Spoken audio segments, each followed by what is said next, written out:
As officials around the country are considering how to reopen their communities, there is great concern and debate brewing over how long shutdowns should last and whether reopening too soon could be dangerous.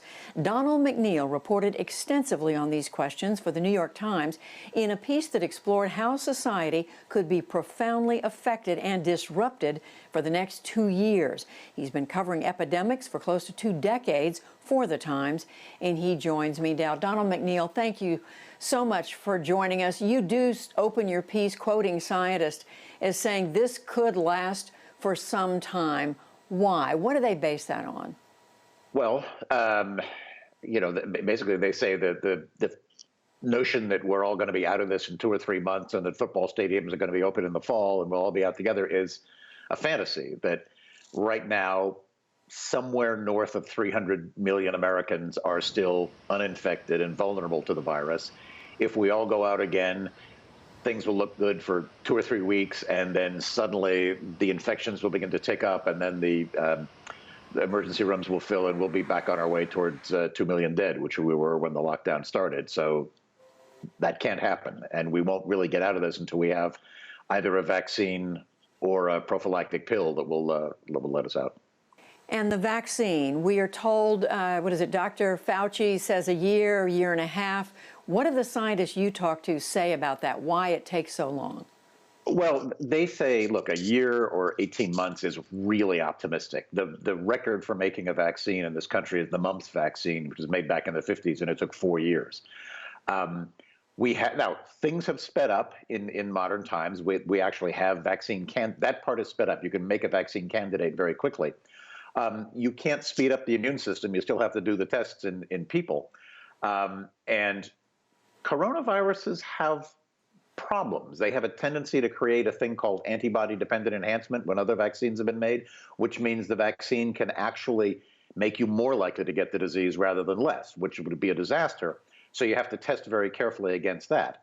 And then there's the production problem. Most vaccines are made in batches of 5 to 10 million doses, because we have about 4 million babies born in this country every year.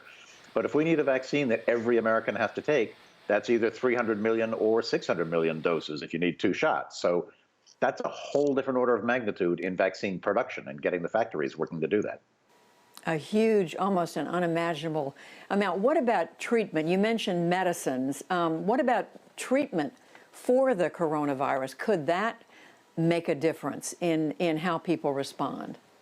It can, and we're in the clinical trials now, and those are going to take probably at least a couple more months, depending on how many people get enrolled in the trials and how they go. Most of the medicines we know something about tend to help people who are already hospitalized and in trouble, rather than being something that you could pop and take as a pill like you can as PrEP for HIV. So we're not, there's been intimations from the White House that, the hydroxychloroquine will work as a preventative. Nobody really thinks that. It might help people who are likely to crash because it's an immune system suppressant, but it's not an antiviral. And most of the antivirals we know about they're not Lazarus drugs. They don't save you. We're not seeing anything like that, the way antibiotics used to make people, come back from near death. So it may be a long time before we have a pill that's prophylactic. And then, again, we have to make 300 million doses per day, make it as ubiquitous as aspirin. So that'll take a while, too. And what about testing, Donald McNeil? There's so much discussion about that now, about how there's just not the capacity for testing that is needed. But how much does that matter to getting us even close to back to normal? It matters enormously. When Dr. Fauci says something like the virus will tell us, what he means is we have to get a stable platform of the same number of tests being done all across the country every day. And then and they have to be rapid too. You can't have it, 3-4 days going up to state labs. And then you watch that level of testing to see how many positives and negatives you get once you've got a base. And different people have different estimates as to how many tests we need. I heard one estimate, 750,000 per day. I heard another estimate from Harvard that came out today that they think 5 to 10 million per day in order to understand across the country where the virus is rising or falling, so that you would know, hey, we've got a hot spot here. We're going to have to go into something more like a lockdown in order to get those people out of the path of the virus. So you're going to need a lot of tests in order to be able to spot that. And so when people say, well, once we begin to say we're part of the way to normal, how much worry is there that we're going to see a resurgence of this? This is not a virus that's just going to go away, is it?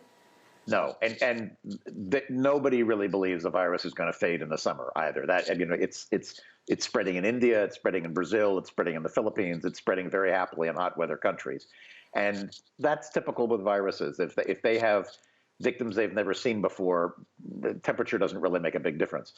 You know, the worry is that as we're in lockdown, we may be the hammer and the dance. The hammer has come down, and now we sort of dance out of lockdown for a little while, but then realize, uh-oh, we're getting infections, and that will mean deaths rising again. So we go back into lockdown, and then wait a little while, it'll drop.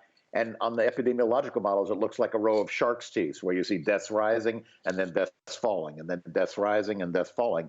And that could go on until we have a vaccine, which might take 2 or 3 years. So a lot of things might happen. Some people might deliberately decide to infect themselves to get out, you know, young, healthy people. That will be a very risky thing to do, but people may just get really, really fed up of being in lockdown while the rest of the world is out having fun and taking their jobs. So there'll be a lot of psychological changes in this country over the next couple of years. And do we ever get back to a pre-COVID normal, if we can remember what that was like?